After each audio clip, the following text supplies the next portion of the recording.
সুপ্রিয় শিক্ষার্থীবৃন্দ, আসসালামু আলাইকুম। আজকে আমি সপ্তম শ্রেণীর তথ্য যোগাযোগ প্রযুক্তি বিষয় নিয়ে তোমাদের সাথে আলোচনা করব। আজকের আলোচ্য বিষয় চতুর্থ অধ্যায় ওয়ার্ড প্রসেসিং, পাঠ 27 থেকে 54 ডকুমেন্ট ব্যবস্থাপনা। তোমাদের সাথে পূর্বের দুটি শ্রেণী কার্যক্রমে পাঠ 27 থেকে 54 ওয়ার্ড প্রসেসিং কি, বাংলা কিবোর্ডের ব্যবহার বা কিবোর্ড কি, কিবোর্ড পরিচিতি, এগুলো সম্পর্কে আলোচনা করেছি। আজকে আমি তোমাদের বাকি অংশটুকু আলোচনা করব, অর্থাৎ ডকুমেন্ট ব্যবস্থাপনা বলতে আমরা কি বুঝি সেটা নিয়ে আজকে আলোচনা করব। পূর্বে তোমাদের সাথে আলোচনা করেছে ডকুমেন্ট সম্পাদনা বলতে কি বুঝো, বা আমরা ডকুমেন্ট সম্পাদনা বলতে কি বুঝি। ডকুমেন্ট সম্পাদনা বলতে একটি ডকুমেন্টে আমরা আমাদের তথ্যগুলো লিখে সেই লেখাগুলোকে কিভাবে আমরা সিলেক্ট করব, কাট, কপি, পেস্ট, ডিলিট, এগুলো আমি তোমাদের পূর্বের শ্রেণী কার্যক্রমে দেখিয়েছি। এটাকে বলা হচ্ছে ডকুমেন্ট সম্পাদনা, অর্থাৎ আমরা একটি ডকুমেন্টকে সম্পাদিত করতে হলে বা ডকুমেন্টকে লিখতে হলে কিভাবে আমরা কাজগুলো করব। লাইনের শুরুতে কিভাবে কার্সর নিয়ে যাব, লাইনের শেষে কিভাবে কার্সর নিব, ডকুমেন্টের শুরুতে কিভাবে কার্সর নিব, ডকুমেন্টের শেষে কিভাবে কার্সর নিয়ে যাব, এগুলো আমি তোমাদের পূর্বের শ্রেণী কার্যক্রমে আলোচনা করেছি। এবং ওই আলোচিত বিষয় হলো ডকুমেন্ট সম্পাদন, অর্থাৎ ডকুমেন্টকে কিভাবে আমরা সম্পাদন করব। নেক্সট আমরা আলোচনা করেছি ডকুমেন্ট ফরম্যাট এবং ডকুমেন্ট অ্যালাইনমেন্ট। ডকুমেন্ট ফরম্যাট কি? ডকুমেন্ট ফরম্যাট হলো একটা ডকুমেন্ট তৈরি করা হলে বা সম্পাদন করা হলো, এখন ডকুমেন্টকে কি করতে হবে? সাজাতে হবে। এই ডকুমেন্টটা যাতে সুন্দর হয়, এই কাজটাকেই বলে ডকুমেন্ট ফরম্যাটিং। ডকুমেন্ট ফরম্যাটিংয়ে কি কি কাজ আসে? অক্ষর বা লেখার আকার ছোট বড় করা, তারপর তোমাদের কিভাবে রিবনের ফন্টের সাথে যে বোল্ড, ইটালিক, আন্ডারলাইন, কিভাবে আমরা একটা অক্ষরকে বোল্ড, ইটালিক অক্ষর বা একটা শব্দকে আমরা বোল্ড করব অর্থাৎ মোটা করব, ইটালিক অর্থাৎ বাঁকা করব, আন্ডারলাইন অর্থাৎ লেখাটার নিচে আন্ডারলাইন করব। এই কাজগুলোকে বলা হয়, প্রথমে কাজগুলোকে বলা হয় ডকুমেন্ট ফরম্যাট করা।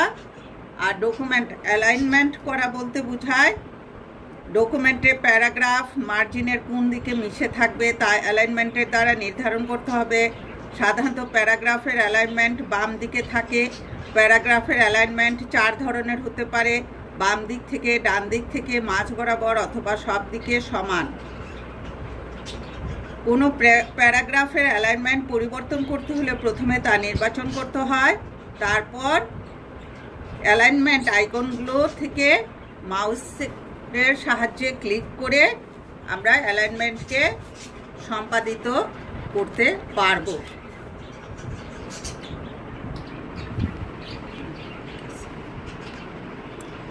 এরপর আসি কিবোর্ড শর্টকাট।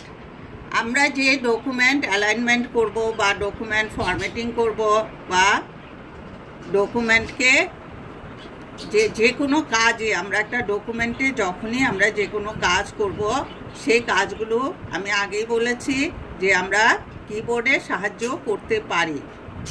যদি আমরা বাম দিকে অ্যালাইন করি তখন আমরা কন্ট্রোল এল দিব। কিবোর্ডের সাহায্যে কন্ট্রোল এল প্রেস করলে বাম দিকে অ্যালাইন হয়ে যাবে। কন্ট্রোল আর দিলে ডান দিকে অ্যালাইন হবে। কন্ট্রোল ই দিলে মাঝখানে অ্যালাইন হবে। কন্ট্রোল জে দিলে জাস্টিফাইড অ্যালাইন হবে। জাস্টিফাইড অ্যালাইন তোমরা তোমাদের এখানে তোমাদের বই দেখতে পাচ্ছ। এই বইয়ে দেখো তোমাদের লেখাগুলো উভয় দিকে, বাম পাশে এবং ডান পাশে, দুই দিকেই কিন্তু কি সমান করা আছে। এই যে এই সমান করা আছে, এটাই হলো জাস্টিফাইড, অর্থাৎ উভয় দিকে সমান। যখন তোমরা জাস্টিফাইডে ক্লিক করবা তখন লেখাগুলো এরকম সমান হয়ে যাবে দুই সাইডে। ভিতরে হয়তো গ্যাপটা কম্পিউটার নিজের থেকেই গ্যাপগুলোকে সাজিয়ে নিয়ে এভাবে সমান করে দিবে।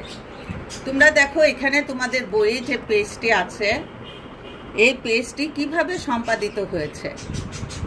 সম্পাদন, ফরম্যাটিং এবং অ্যালাইনমেন্ট সবই তোমাদের এই বইটা থেকে বা এই পেজটা থেকে তোমরা বুঝতে পারবা।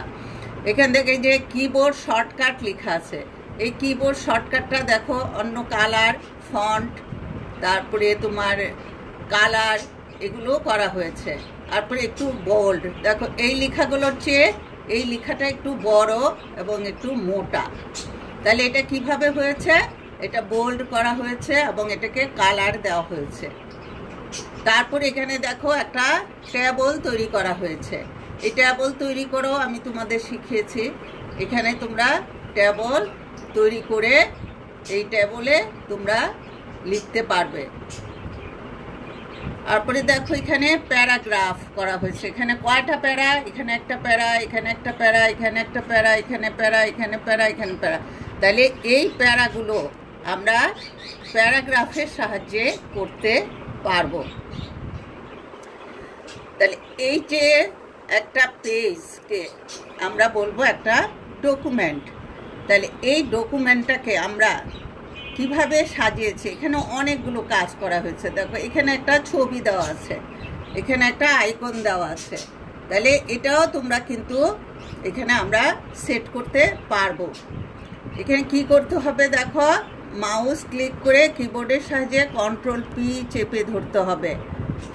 এখানে হলো এটা মুদ্রণের কাজ, অর্থাৎ এখানে কি দেখাচ্ছে যে মুদ্রণের কাজ হচ্ছে। মুদ্রণ কি, প্রিন্ট করা। এটা একটা প্রিন্টারের ছবি। তাহলে এই প্রিন্টারের ছবিও এখানে অ্যাড করা হয়েছে। এটা তোমাদের আগের ক্লাসে আমি শিখিয়েছি যে প্রিন্টারের ছবি বা যে কোনো ছবি আমরা ইনসার্ট থেকে সিম্বল ক্লিক করে আমরা এই ছবিগুলো অ্যাড করতে পারি। ইনসার্ট মেনুতে যে সিম্বল ক্লিক করে আমরা ডকুমেন্টের যেই জায়গায় এই ছবিটা ইনসার্ট করতে চাই সেখানে কার্সর রেখে আমরা সেই ছবিটাকে ইনসার্ট ক্লিক করলেই আমাদের ছবিটা সেই জায়গায় ইনসার্ট হয়ে যাবে বা ছবিটা স্থাপিত হবে।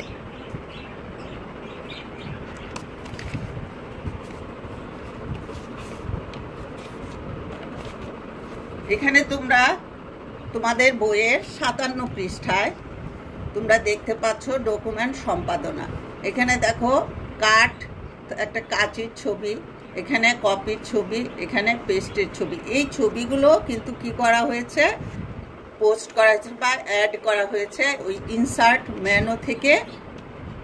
এই ছবিগুলো এখানে অ্যাড করা হয়েছে বা সংযোজন করা হয়েছে। এখানেও দেখো অনেকগুলো প্যারা, আবার বাংলা লেখার পাশাপাশি ইংরেজি লেখা হয়েছে। এটাও তোমাদেরকে আমি বলেছি কিভাবে ইংরেজি লেখা হবে, অর্থাৎ ইংলিশ ফন্ট এনে আমাদেরকে ইংলিশ ফন্ট লিখতে হবে।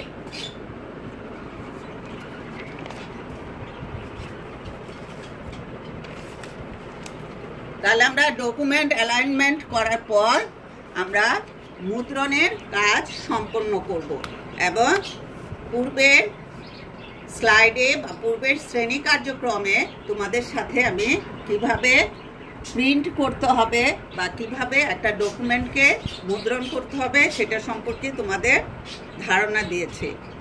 সেই জন্য প্রিন্ট করতে হবে কিভাবে, দেখো প্রিন্ট করতে হবে বা প্রিন্টের জন্য আমাদের প্রয়োজন কম্পিউটারের সাথে যথাযথভাবে সংযুক্ত একটি প্রিন্টার, প্রিন্টারের জন্য দরকারি সফটওয়্যার, উপযুক্ত সাইজের কাগজ।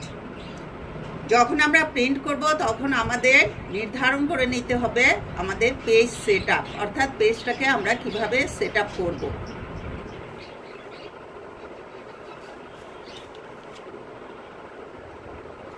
এখন আমরা আসি ডকুমেন্ট ব্যবস্থাপনা।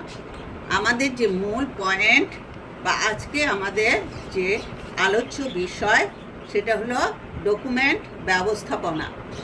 ডকুমেন্ট ব্যবস্থাপনা বলতে আমরা কি বুঝি? এতক্ষণ আমরা ডকুমেন্ট সম্পাদন, document format, document alignment, print এগুলো সম্পর্কে জেনেছি। এখন আমরা জানব ডকুমেন্ট ব্যবস্থাপনা বলতে আমরা কি বুঝি বা ডকুমেন্ট ব্যবস্থাপনা কি।